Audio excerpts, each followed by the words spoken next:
Hello everyone, nubkeks here. Welcome back to Nub Raids, and in today's video, I'm going to be telling you why not to do what I did and don't get Sparkle. We're being spicy here. We're being very, very spicy because I'm a few days late to this. I'm going to mention Jiaoqiu as well. Straight off the board, I think Jiaoqiu is a better investment than Sparkle. Hot take, I know, very hot take, but that's what I'm going with. I like to do these is it worth pulling videos for everything. Sorry for being late on this one. Let's be a little bit more strongly opinionated. But for me, on my account, I do have Sparkle. Now, she's not in the best gear possible. And a big reason for that is simply that she has not been that useful for my account. And prioritizing farming stuff for her has just simply not been a very good priority.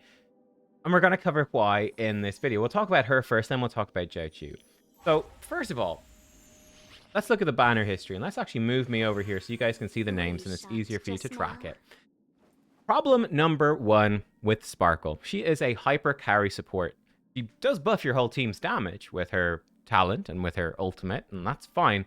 But it's more so about her skill. Single target, some decent chunk of action advance, plus a huge crit damage buff. So she's really about those crit damage hyper carries. Problem number one. Since she came out in 2.0, there have been very few characters, damage dealers specifically, that actually go well with her. I would say that Fu Xuan goes very well with her, but again, I think Fu Xuan came in a similarly problematic spot of just Robin to Sparkle, venturing to Fu Xuan. They're just better, in my opinion. We'll touch on that in a sec, but the damage dealers, there's just not been really anything. The new damage dealers, we've been very much focused on Break. That has been a big thing. Yeah, just nothing new that really screams Sparkle goes with them. That is something that might change in the future, but equally it might not. It's really hard to know, and that number one makes it hard for me to recommend pulling Sparkle right now. I pulled her over here. She was great for me as a new account. It was fantastic. I even picked up the Jing Yuan because I really, really like the character, even though he's not the strongest in the world. So you can totally pull for characters that aren't the strongest. Nothing wrong with that if you want to. I pulled them together. They were a great combo. Of course, now Robin's better for Jing Yuan. But yeah, just nothing new came out that was good with Sparkle compared to Ron May and Robin, the other 5-star limited harmonies who've had so much come out that's massively power scaled them up. Sparkle's sort of the opposite of Jing Yuan in a way, where every patch Jing Yuan gets better, every patch Sparkle gets nothing to synergize with her.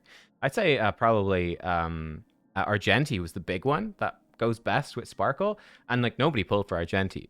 We looked at the rates before that were recorded online, like almost nobody pulled for him. Jade wasn't that popular either, but her pulls eclipsed Argenti's entirely as the newer character. And Jade, even as a quantum damage, doesn't synergize that well with Sparkle either. Not bad, certainly viable, but not the craziest synergy compared to, again, like just using a Robin.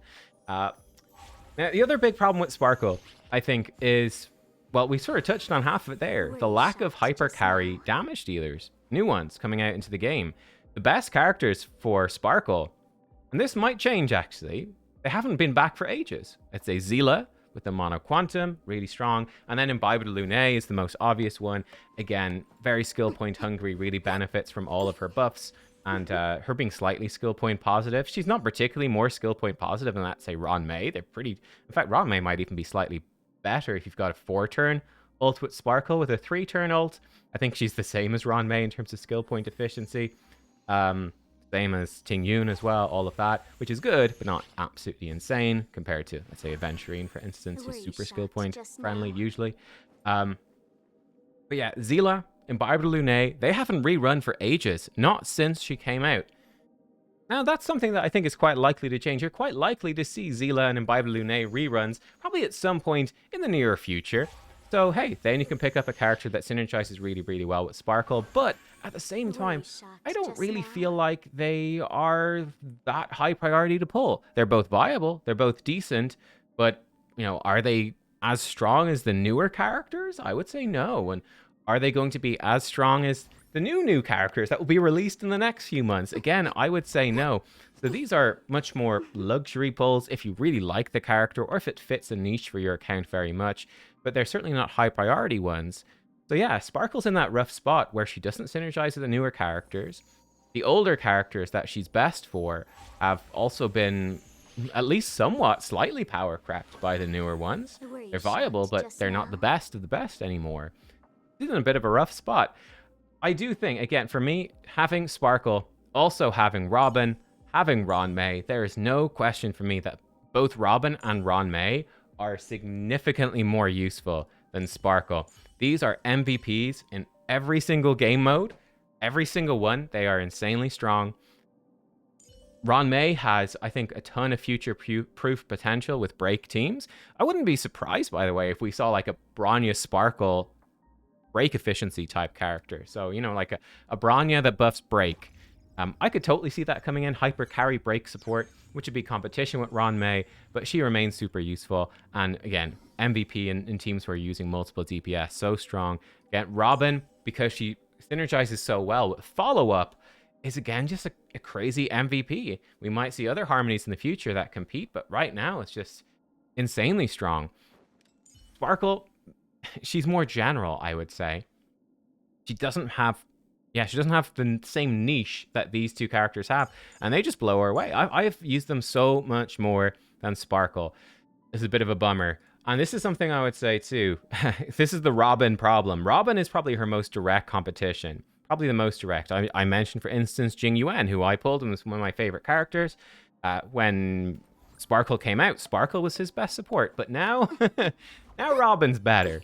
Robin, very similar as Sparkle, right? Very similar. Buffs a lot of the same characters, but also buffs more because of her big attack boost, her team-wide action advance, the team-wide damage boost is the same as Sparkle's, really, when Sparkle uses her ultimate. Robin is just much more universal. Like, Robin works with DOS teams. Sparkle doesn't really work well with dot teams at all, but Robin does. Robin's great. Robin is better with follow-up teams. Sparkle's okay, but Robin's better, and so on.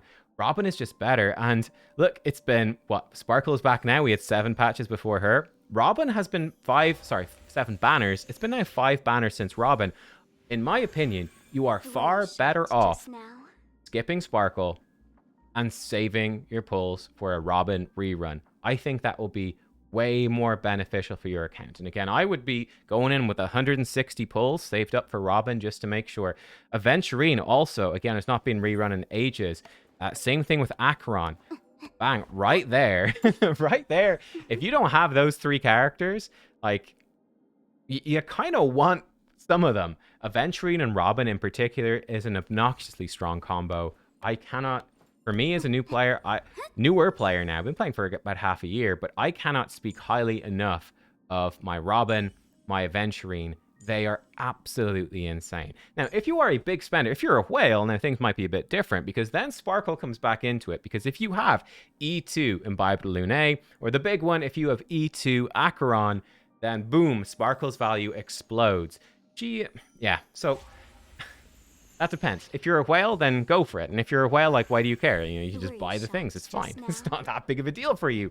But for a free-to-play player, for a low-spend player, I personally would not recommend Sparkle. I would highly recommend saving for Robin, even saving up for another Ron May rerun, or saving for harmonies in the future.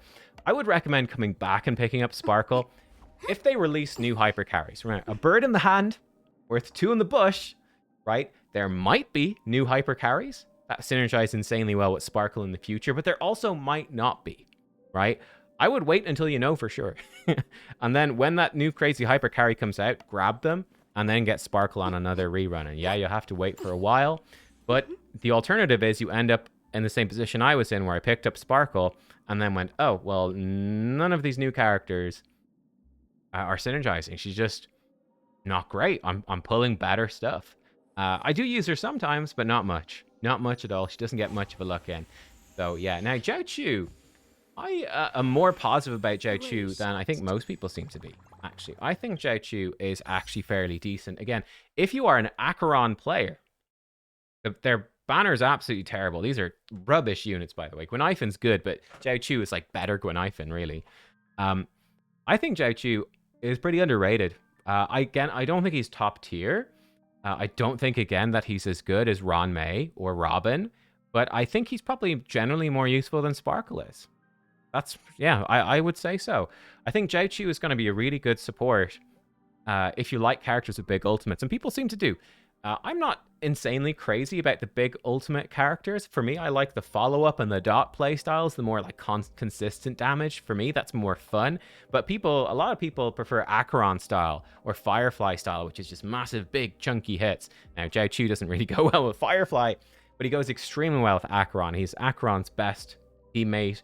So if you are intending to pick up Acheron on a rerun, or if you have Acheron already, and this is particularly for free-to-play or low-spend players that aren't going to get an E2 S1 Acheron and run a Sparkle with her, you know, where you don't need the 2 Nihility teammates at E2. If you're running an E0 Acheron, more free-to-play friendly Acheron, Jiaoqiu becomes super valuable because he's going to slot in and make that team very strong into the future. I think that's a really strong pull. And any characters that come out like that in the future, again, that's a maybe.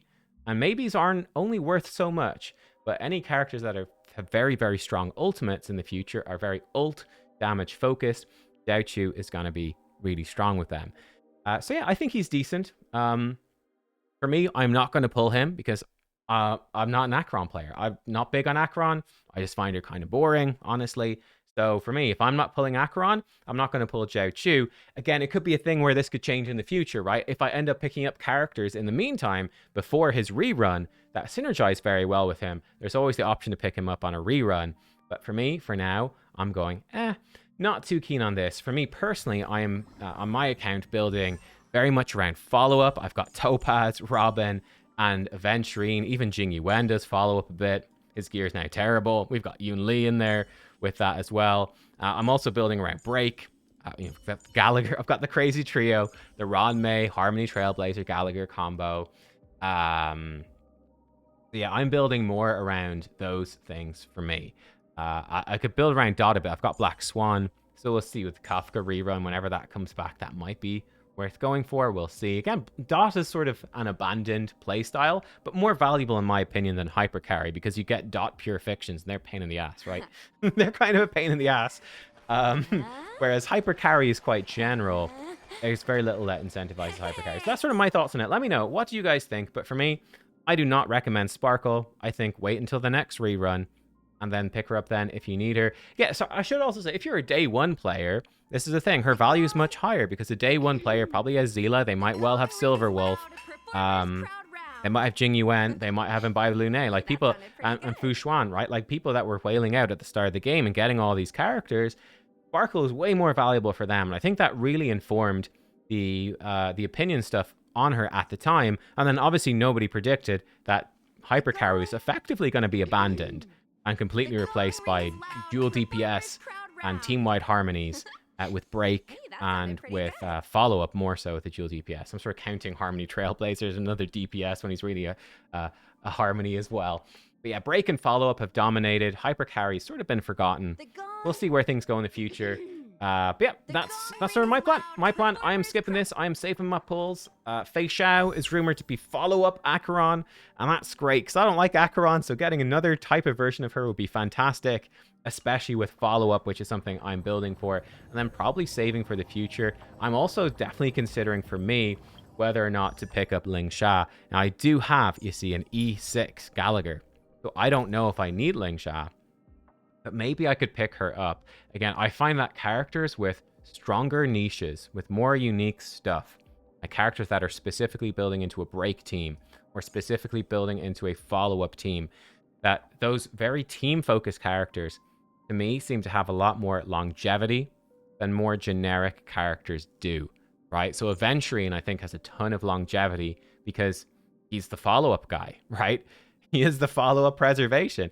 Ling Sha looks like she's going to do follow-up stuff too. So she's going to be, you know, a bit of a Break / follow-up abundance. That's nice. But yeah, anyway, that's enough babbling for me. You get the point. Let me know. Are you pulling for them?